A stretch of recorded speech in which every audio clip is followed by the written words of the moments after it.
윤석열 대통령은 오늘 출근길 도어스태핑에서요. 국민의힘 리더십 공백 사태에 대한 질문을 받았습니다. 이렇게 답했습니다.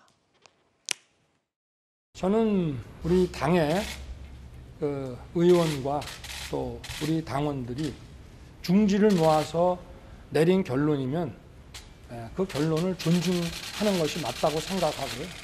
그리고 충분히 합리적인 또 당과 국가의 장래를 위해서 합당한 그런 결론을 치열한 토론을 통해서 잘 낼 수 있을 거라고 믿습니다.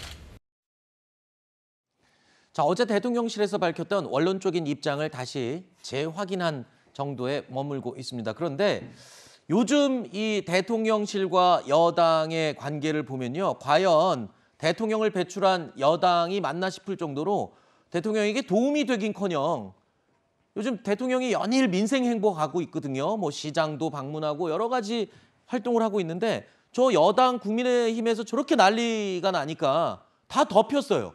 지금 윤석열 대통령의 행보 자체가 이슈가 될 겨를이 없습니다. 다 국민의힘 내부 혼란 얘기로 덮여버려갖고. 그러니까 말입니다. 사실 얼마 전에 대구의 시장에 가서 민생 행보, 특히 이제 추석을 앞두고 있는 추석 민심들을 좀 살피기 위해서 갔는데 그 위에 바로 또 이준석 대표가 TK 7곡으로 가면서 사실은 그게 오버랩 돼버리면서 그렇죠. 이슈가 조금 사라진 면도 분명히 있습니다. 게다가 지금 이 비대위 상황을 두고 여당에서 갑론을박을 벌이고 있는 상황 속에서 대통령실의 대대적인 인사혁신 문제도 굉장히 많이 감춰주고 있거든요. 네. 지금 비서관급의 한 거의 5분의 1 정도를 교체한다. 대통령실에 대대적인 인사 개편이 있다라는 뉴스들이 계속 보도되고 있는 상황 속에서 여당에서 지금 비대위를 가지고 사실은 국민들의 눈살을 찌푸리게 하는 갈등들이 보여지게 되면서 대통령의 쇄신이라는 것도 사실 상당 부분 빛을 발하는 것이 사실입니다. 그런 의미에서라도 말씀 주신 대로 여당이면 대통령의 국정수행에 충분히 보답할 수 있도록 당내 이 갈등들을 빠르게 수습할 필요가 있는데 그 과연 지금 국민의힘 의원들을 보게 되면 이 수습할 의지가 있는지는 사실 좀 의문입니다. 알겠습니다. 자, 의지가 있어도 지금 답이 없다는 게 문제 아니겠습니까? 지금 국민의힘 내부 분들에게 여쭤보면 해결하고 싶지만 답이 없고 대안이 없는 게 가장 큰 문제다라고 하고 있습니다.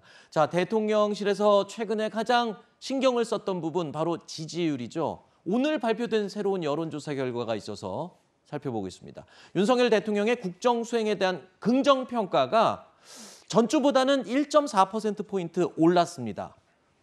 자, 33.6%로 조금씩이나마 그래도 오르고 있는 모습을 볼 수가 있는데요. 자, 지지율이 바닥을 다지고 조금, 그러니까 소폭 반등하기 시작한 것이다라고 분석을 하는 분들도 계시고요. 국정 동력을 회복해 가던 국면에 자, 여당이 지금 찬물을 끼얹어서는 안 될 텐데 아까 말씀하신 것처럼 지금 도움이 좀 안 되는 상황이에요. 지금 지지율 겨우겨우 지금 반등하고 있거든요, 최근에. 그렇습니다. 대통령실로서는 이제 지지율이 좀 바닥을 찍고 반등할 모멘텀을 찾는 것이 간절할 것입니다. 그렇기 때문에 대통령실 내부적으로는 인사에 대해서도 어느 정도 좀 중폭의 교체도 하고 있고 민생 행보도 좀 활발히 하려고 하고 있는 중인데요.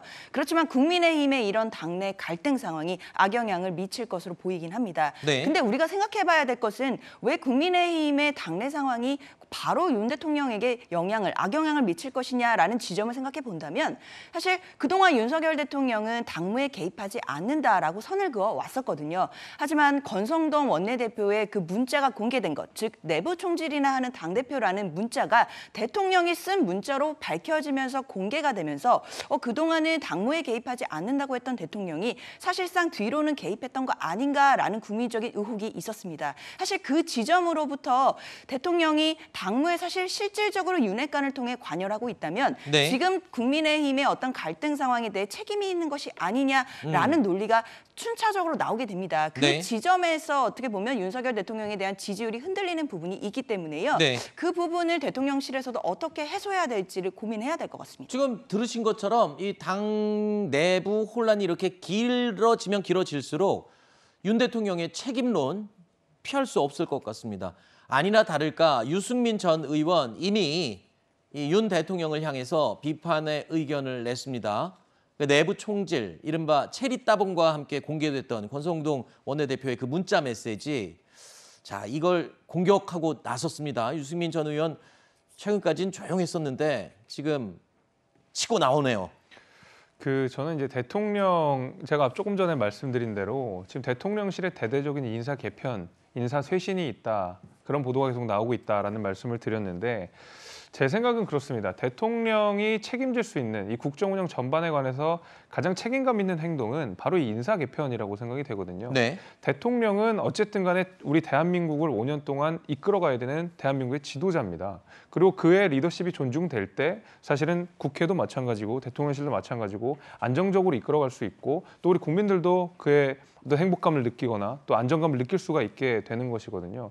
그러면 대통령의 가장 측근에서 대통령을 보좌하는 대통령실에 대한 개편은 사실 대통령 입장에서 굉장히 부담스러울 수밖에 없습니다. 잘못하면 그냥 보여주기식 아니냐라는 비판이 있을 수 있고 지금까지 어느 정도 호흡을 맞췄던 참모진들을 또 내보내야 되는 그런 여러 가지 복잡단단한 고민들이 있을 것이거든요. 그럼에도 불구하고 거의 특히 비서관급 5분의 1 정도를 대대적으로 개편한다. 그중에서 대통령과 가장 많은 소통을 해야 되는 정무수석실에 대한 대대적인 인사 단행을 한다라고 하는 것은 대통령 입장에서 지금 이 상황을 두고서 최대한의 책임을 지려고 하는 모습들을 저는 국민들께 보여드리는 노력을 하고 있다고 생각이 됩니다.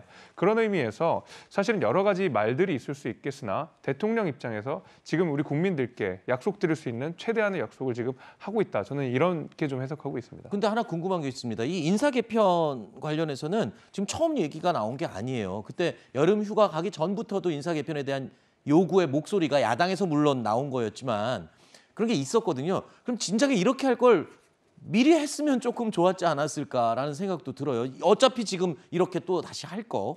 글쎄요. 저는 좀 그렇게 생각하지 않는 것이요. 왜냐하면 인사 개편을 누굴 내보낼까를 굉장히 많이 고민해야 되거든요. 그러면 인사 개편을 해야 된다. 어느 부서에 어느 수석실에 문제가 있다라는 것을 정확하게 진단하고 나서야 누군가를 내보내도 누군가를 들여오든 할 수 있는 부분이거든요. 당시에 야당에서 많은 인사 비판을 했었습니다. 국민들께서도 인사 비판에 관해서 여러 가지 문제점을 했습니다. 지금 여기에서 문제가 생겼으니까 당신 나가라고 했을 때 벌어지는 후폭풍도 분명히 있는 것이거든요. 이거야말로 전 눈속임이라고 생각할 수 있고 오히려 국민들의 비판이 있을 때 그것을 겸허히 받아들이고 순차적으로 문제가 있는 인사부터 그리고 잘할 수 있는 인사를 물색한 뒤에 인사 개편을 하는 것이 오히려 눈속임이 아니라 진정한 의미의 인사 쇄신이라고 보고 있기 때문에 저는 시차를 둔 것 잘했다고 생각합니다.